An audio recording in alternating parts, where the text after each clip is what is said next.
What's going on, everybody? Hope you're doing well. Listen, I'm getting ready to get up out of here and leaving Cairo, Egypt, headed to Nairobi, Kenya. And I wanted to give you my thoughts on my trip here to Egypt. Let me take this off real quick. And with these thoughts, I believe it will give you. I wish somebody would have kind of like told me these things before I came. Egypt is a spectacular place. I would venture to say it is a must see for several different reasons, and I'll give you those reasons in a moment.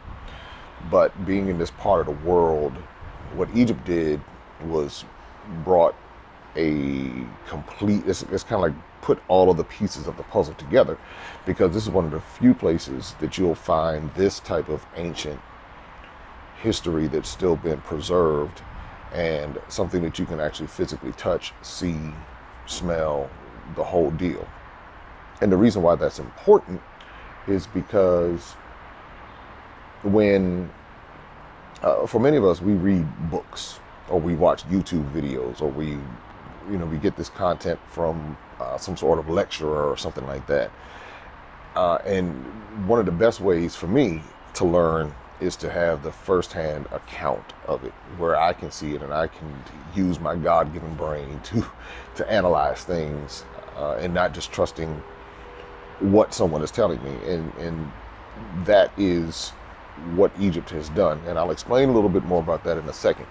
Let me talk about how spectacular it is. I mean, going inside of a pyramid that I'd only seen in pictures, and looking up and smelling the bat urine, stuff like that. It put things into a perspective that, again, a lot of times we don't consider. Being on the camel, being in the sand, being among the people, being in this space. When I talk about life transforming, it wasn't one of those spiritual experiences where you feel like you came and had an encounter with God, and that wasn't what this was. This was like, oh, so that's what happened, and this has been happening for a long time. Okay, I get it. And I will treasure this experience in ways that I'm not sure. I'm still processing it.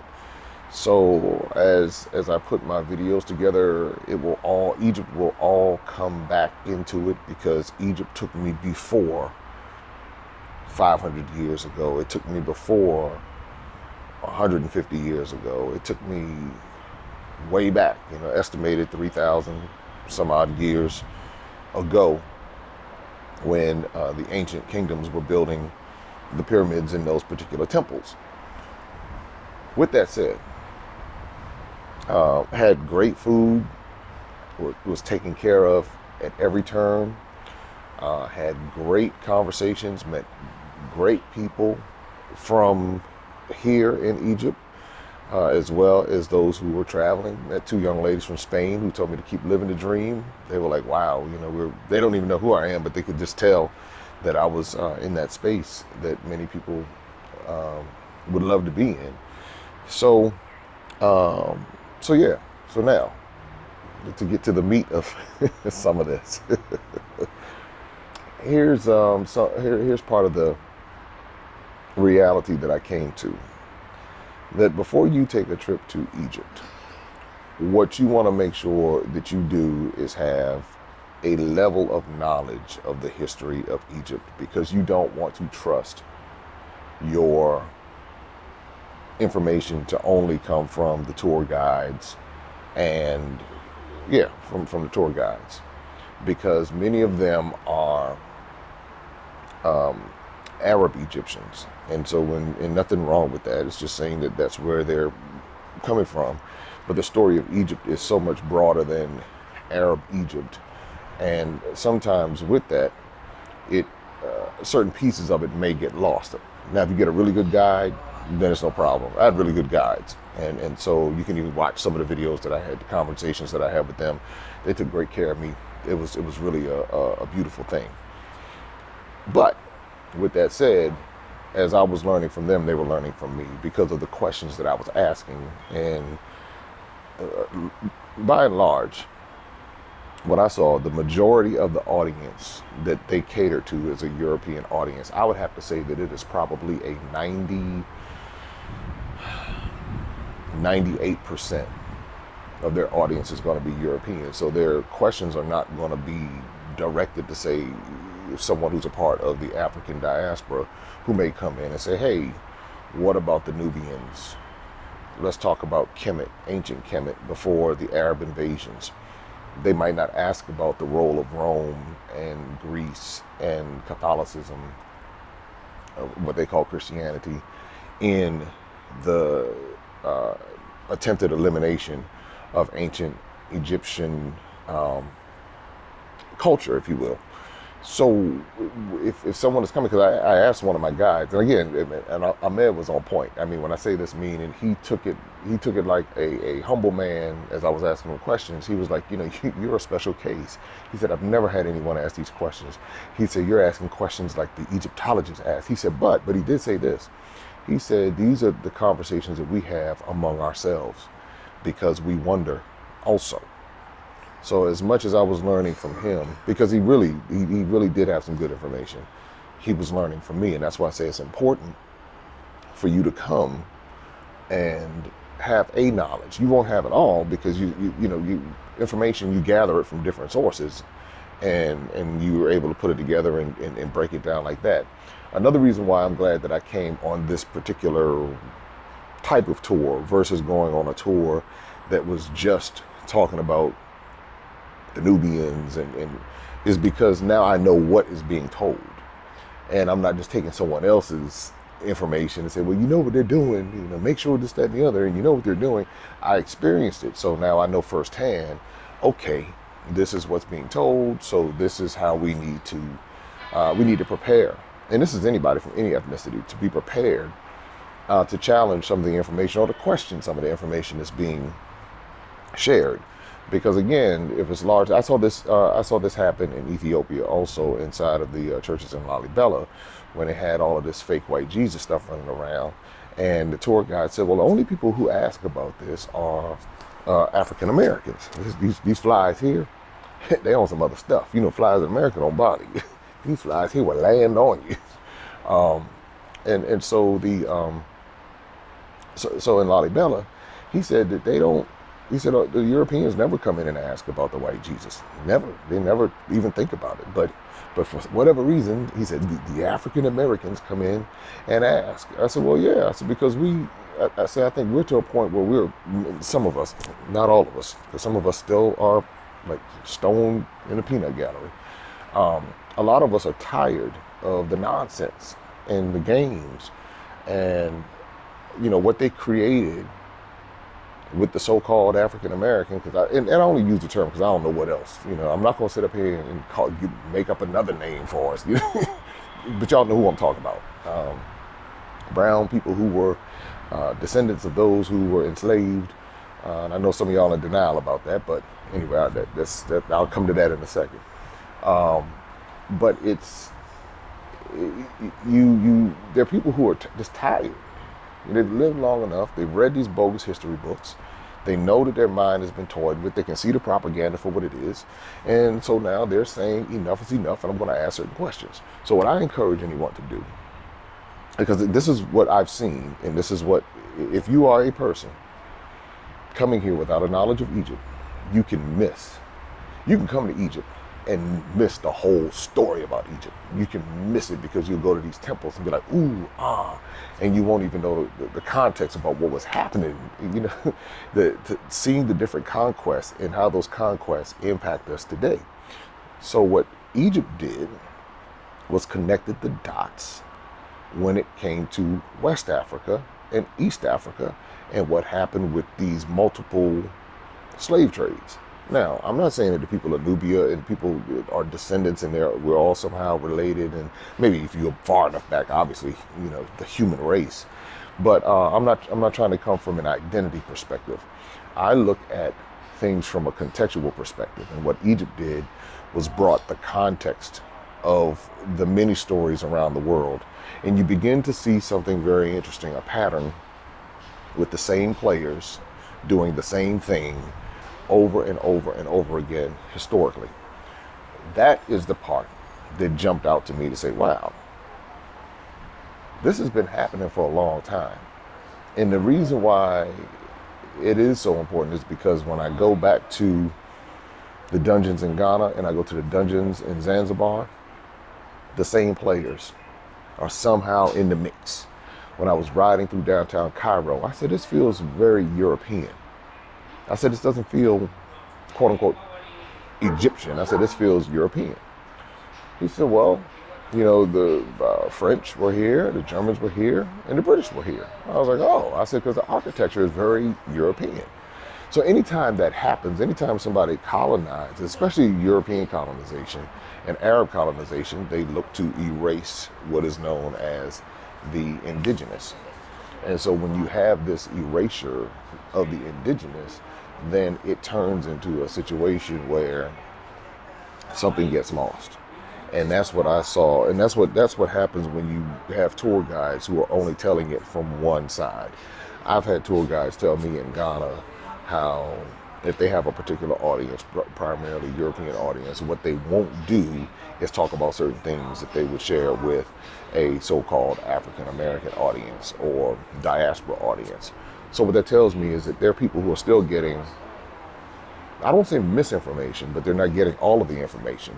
And what that does, it gives them a feeling of, I've been to this particular place, but you're really not getting all that's that. And I would also venture to say this: a lot of people are like getting excited or get excited about going to what is called the so-called Holy Land, but they don't think about coming here, or they don't think about going to Ethiopia.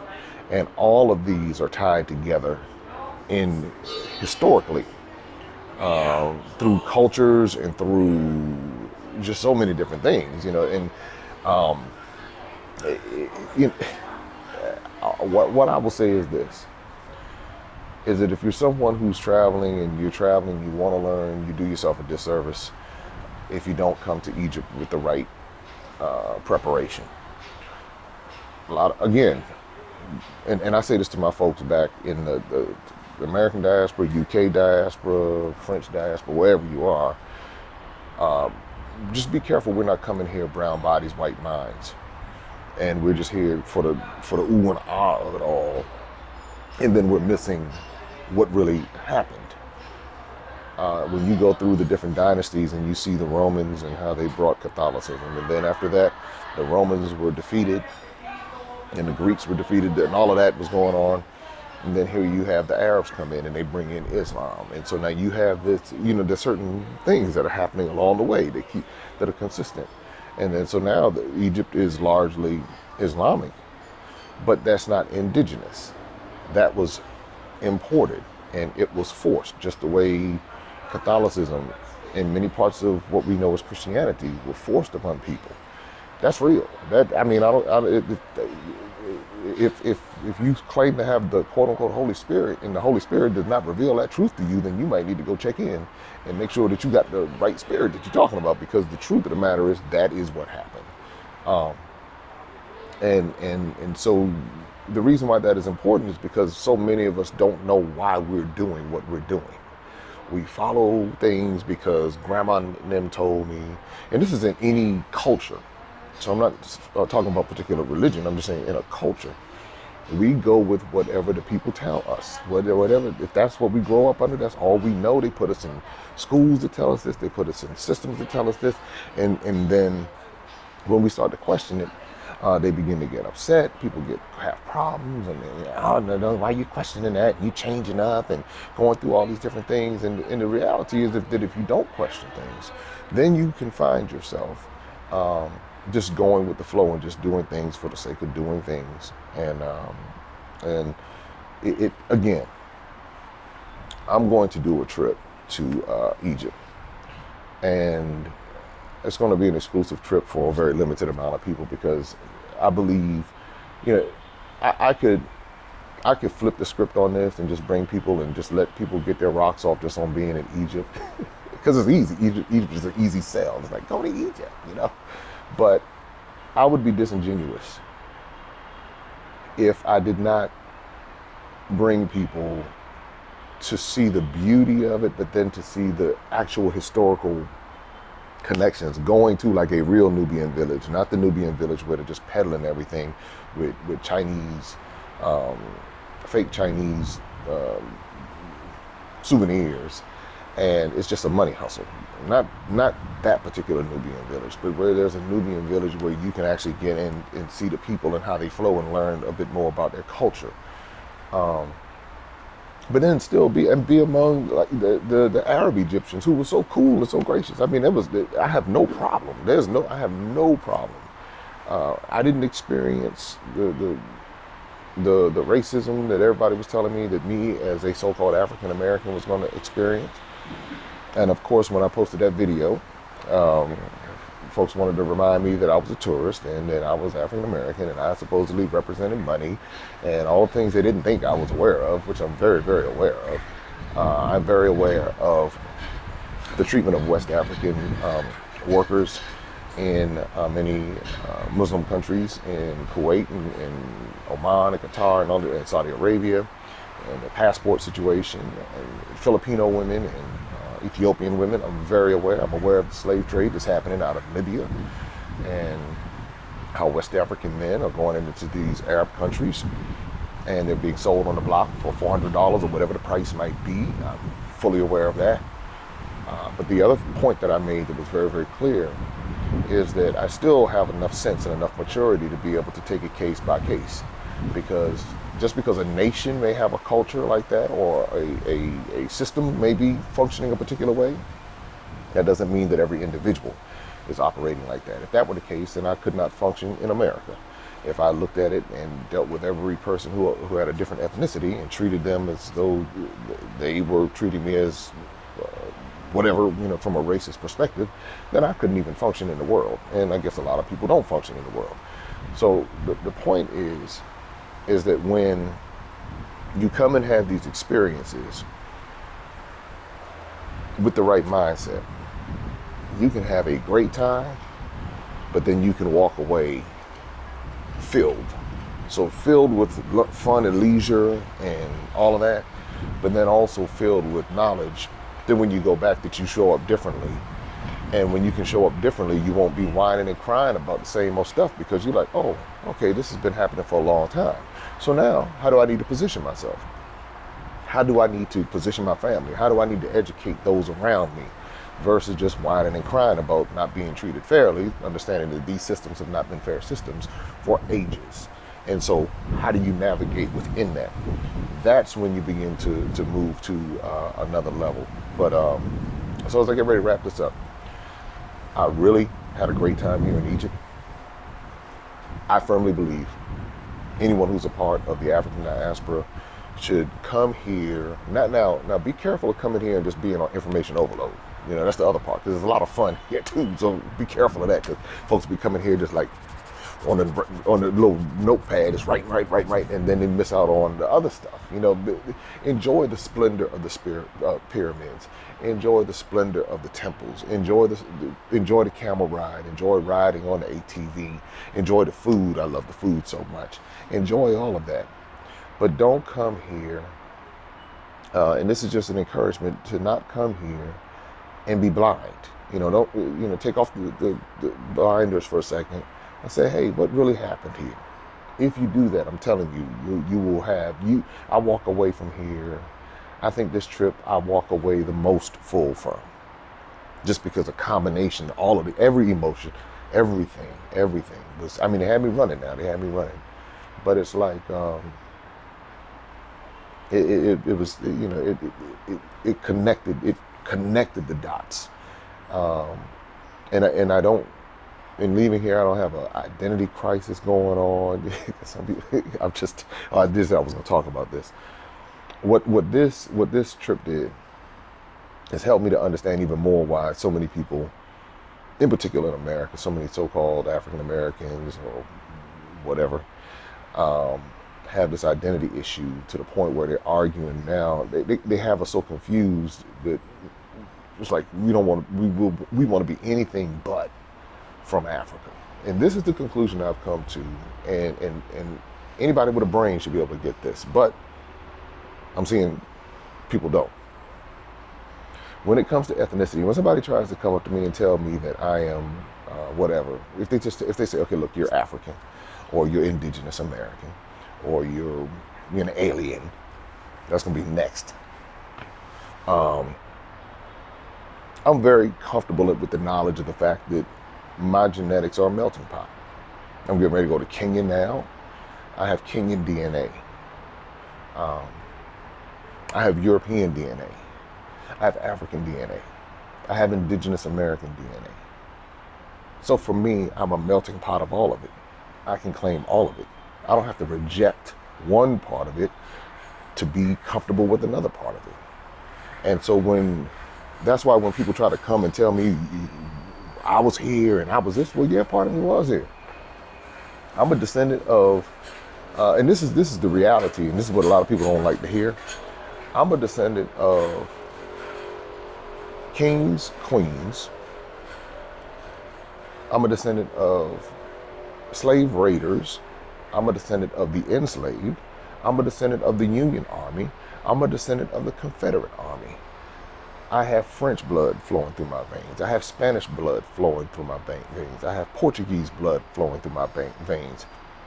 I have Timone. I have Mafa. I have indigenous blood.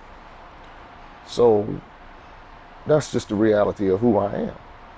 But what makes it so beautiful is that if I choose to, I can claim all of it. I don't have to reject one or the other.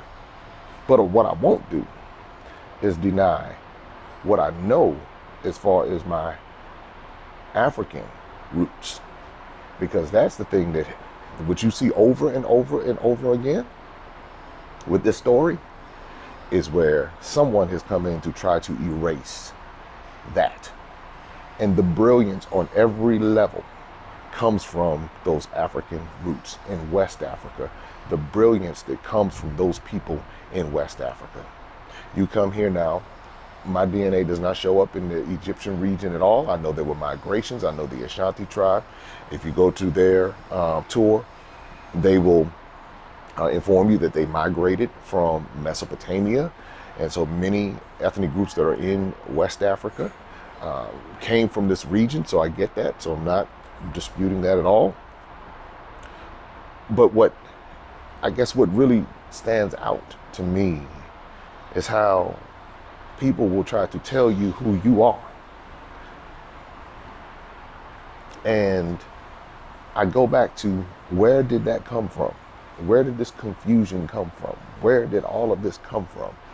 And it came from whenever someone would conquer, they would try to erase the previous culture from the face of the earth. And that's when my question would come back to, what happened to these brilliant people who built these pyramids and built these temples with such precision? Where are they today? Where are they today? And as the story is being told, someone sought to erase that. And they couldn't erase it entirely because you see what they left behind. But that same story happened in South Africa. That same story happened in West Africa, where you see where people were taken, and especially in America, not so much in Brazil because they still hold true to a lot of the traditions.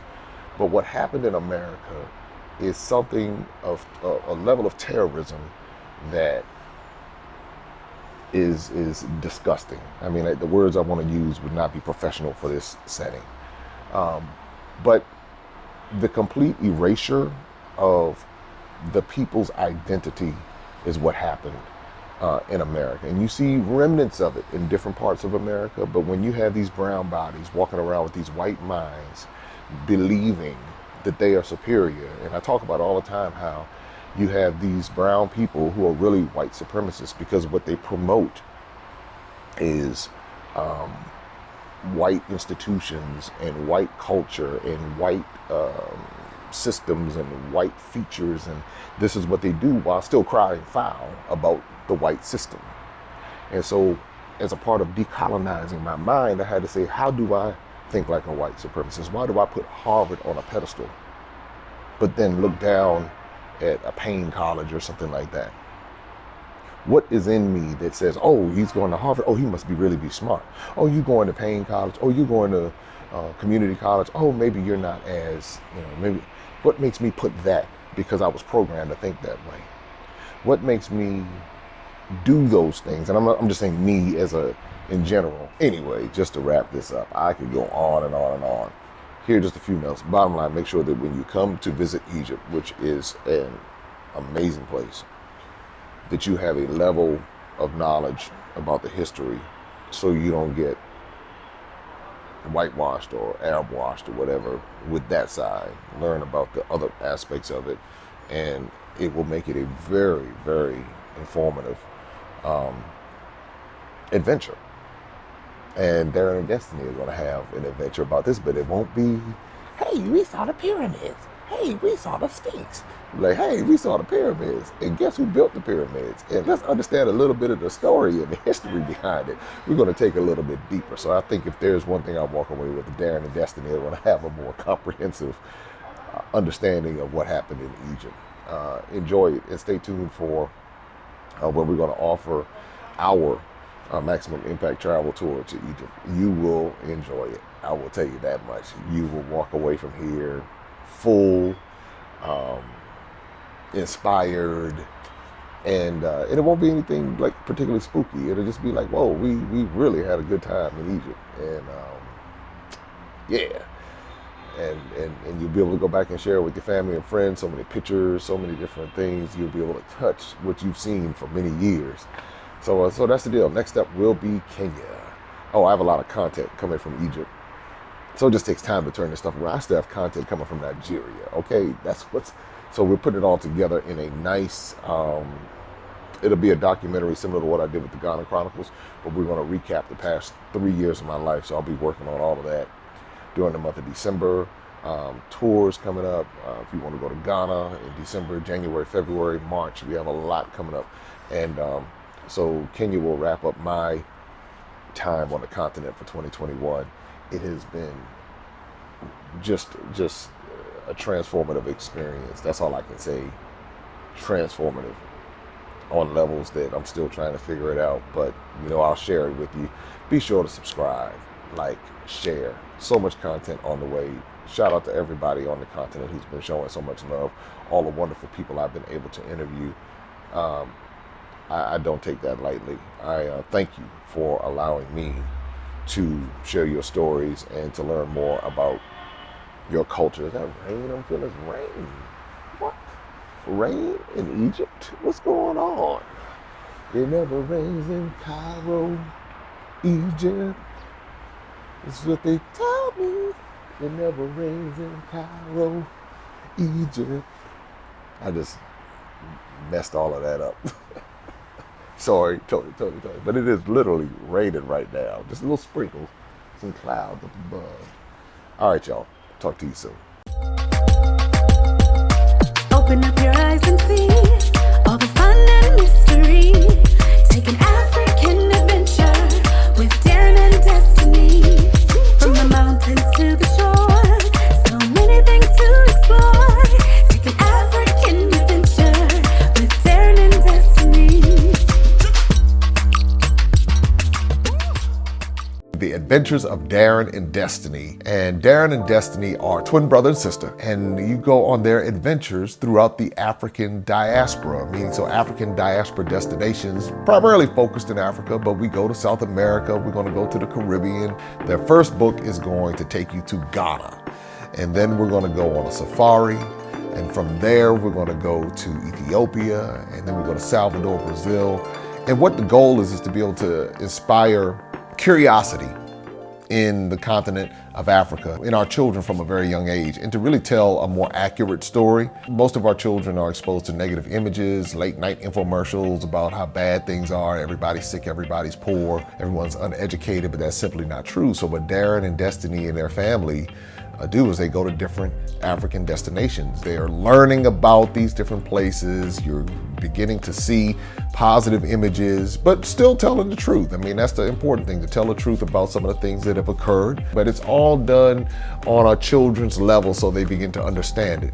And it begins to pique their curiosity. They begin to learn more. And hopefully one day they will want to explore and visit the continent of Africa and its many countries. There's just so much that Darren and Destiny are able to do, and as they're doing it, it's like they begin to open the minds of a new generation, and they don't get bombarded and indoctrinated with negativity. They're actually able to see positivity and inspiring images and messages about the African diaspora, as well as those who are still indigenous to the continent of Africa, and they begin to learn more and just see things differently. So I'm excited about introducing the adventures of Darren and Destiny.